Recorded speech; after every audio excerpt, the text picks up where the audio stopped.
No programa Estúdio desta semana, vamos conversar com o desembargador da Primeira Câmara Criminal do TJMG, Vanderlei Paiva.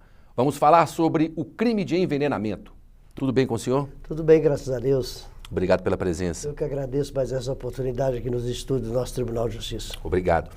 Desembargador, muitos casos de envenenamento no Brasil têm chamado a atenção da opinião pública, da população, enfim, são alimentos contaminados, bolo, açaí.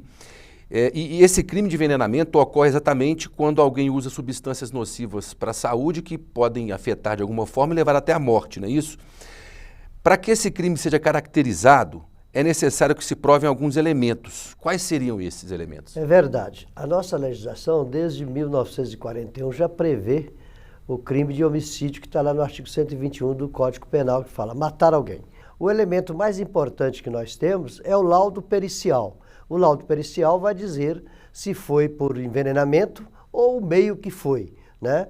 É a perícia técnica, que é uma ciência, que vai dizer se foi por envenenamento. É um meio cruel e aí é uma qualificadora do artigo 121, que é matar alguém. Quais elementos judicialmente são levados em consideração como sendo veneno, né? Vamos dizer assim. Olha, nós temos desde o chumbim, né, e o remédio de matar rato, e até outros envenenamentos, por exemplo, remédio, né?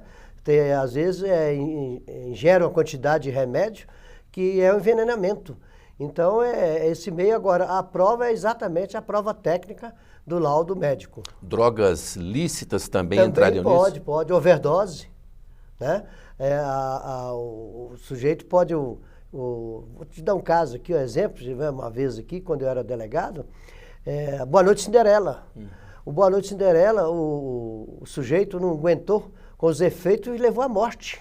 Então foi o famoso Boa Noite Cinderela, duas jovens, deu Boa Noite Cinderela ao jovem para roubar dele, furtar dele. E ele acabou morrendo, até com Boa Noite Cinderela. Até aguardente entra nesse rol, não é? Até aguardente pode entrar. O aguardente é aquele que você pode embriagar voluntariamente ou ser embriagado, né? Pode dar também.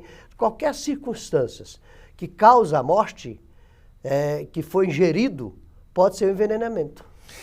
O fato é que existem penas duras, né, para esse crime. Isso pode variar dependendo do resultado. Não é que se leva à morte ou não? Como é que funciona isso? Veja bem, se o homicídio por envenenamento com essa qualificadora se levou à morte, a pena vai de 12 a 30 anos, certo? Agora, se não houve a morte, nós temos um caso aqui em Minas, daquela cervejaria Baker. Sim. Tem um caso famoso. É um caso famoso. Tem um sujeito que eu conheço, ele paralisou os rins. Então, quer dizer, uma lesão corporal gravíssima, né? Que ele houve perda de órgão. Então, ele foi envenenamento também, né? Então, é um caso que nós temos aí que está aí na justiça para ser julgado ainda não foi julgado, está em fase de instrução ainda esse processo. Agora, na maioria, causa morte. O mais comum, principalmente na zona rural de Minas Gerais, nos rincões de Minas Gerais, é o chumbim de matar rato. Esse que às vezes o marido trai a mulher, ela põe no feijão para ele e leva à morte. Nós já tivemos vários casos aqui em Minas disso, nos rincões de Minas Gerais, né? Tem muitos casos. Ou o contrário também, o marido ingera para a mulher, né?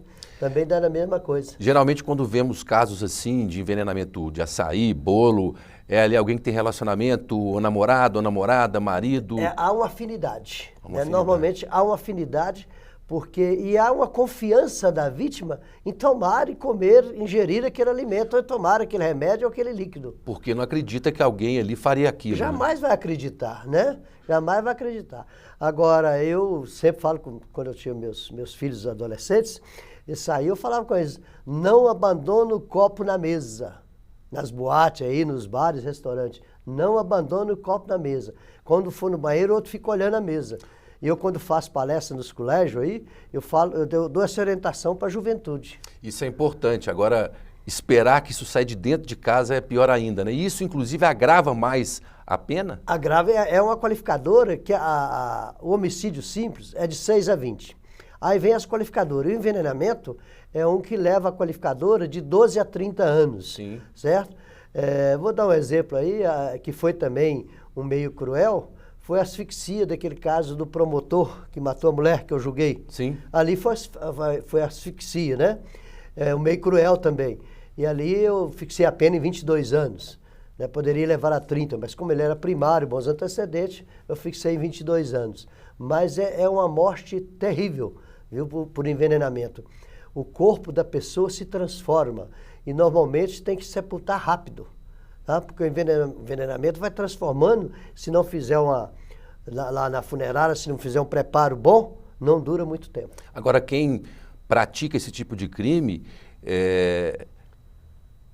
quer dizer, está se arriscando muito, inclusive, a levar uma pena muito pesada, né? Porque, além de tudo, é uma covardia, né? É uma crueldade, né? E lá fala meio cruel também, no código fala do meio cruel. E vai na estrita confiança normalmente, né? Sim. O caso do bolo, né? O caso da namorada lá do Rio de Janeiro, né?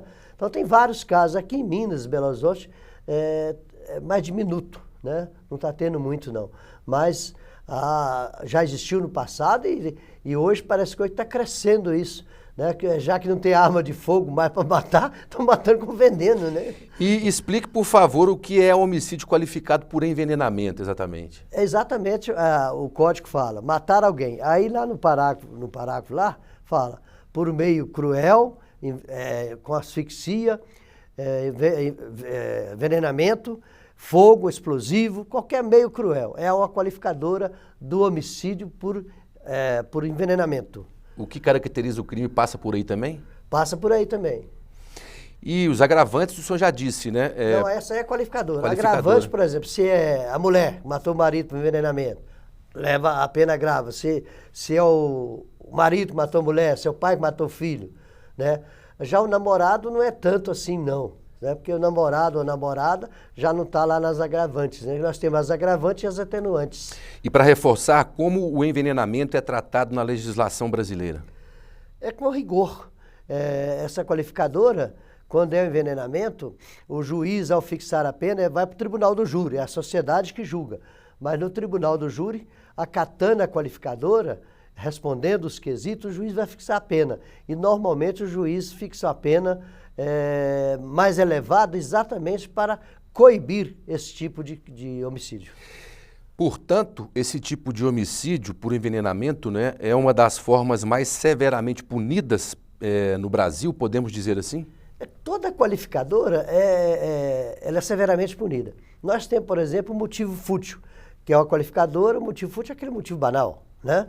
Essa qualificadora aí, quando é um envenenamento, o juiz pesa mais a mão na aplicação da pena.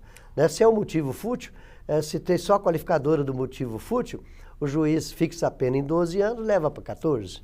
Né? Mas com envenenamento, esses meios cruel, o juiz já começa a fixar a pena mínima em 20 anos. Ou seja, quem coloca algum veneno em alguma comida, por exemplo, acha muitas vezes que não vai ser pego, mas... acho que vai ficar oculto, né? Ninguém vai descobrir, né? Mas hoje, com a medicina avançada e a ciência avançada, descobre. Chegar no ML para fazer o autocorpo de delito, a necropsia, vai descobrir que é envenenamento. E o líquido, se for líquido, vai direto para a espinha. Colhe-se o líquido da espinha. Ou seja, para chegar na pessoa que fez isso não é difícil. Não é difícil, não é difícil. E aí vem, hoje a polícia, a tecnologia está muito avançada, né? Então hoje não é difícil, não. E aí vem também a prova testemunhal, vem os antecedentes, né? Se é casal, os vizinhos vão falar, a família vai falar, né? Se tinha bom relacionamento, se não tinha. Tudo isso é apurado pela Polícia Civil. Isso, muito bem, desembargador. Obrigado pela entrevista mais uma vez. Eu estou sempre às ordens aí de vocês, tá? É um prazer sempre estar aqui com vocês. Prazer é nosso. Um abraço. Obrigado. O programa Estúdio fica por aqui. Outras informações sobre o Poder Judiciário você confere na Rádio TJ Minas, no portal do TJMG e nas redes sociais do Tribunal. Os endereços estão na sua tela. Assista às nossas reportagens no YouTube, na TV TJ Minas. Obrigado pela audiência, um abraço a todos e até a próxima edição.